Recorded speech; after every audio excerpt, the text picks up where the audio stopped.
Hello పిల్లలు, మన smart safety స్టోరీస్కి స్వాగతం.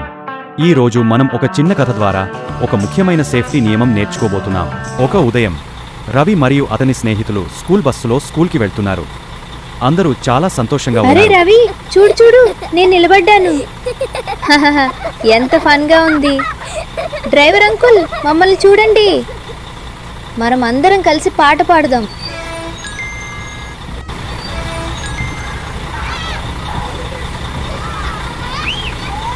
పిల్లలు, బస్సులో ప్రయాణం చేస్తూ ఎప్పుడూ సీట్లో కూర్చోవాలి.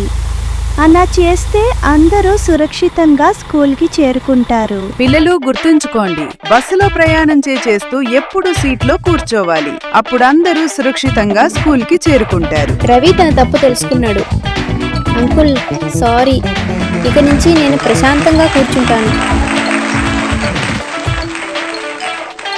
మీకు ఈ కథ నచ్చితే మా ఛానల్ని సబ్స్క్రైబ్ చేయండి. ఇంకా కొత్త సేఫ్టీ కథలతో మళ్ళీ కలుద్దాం.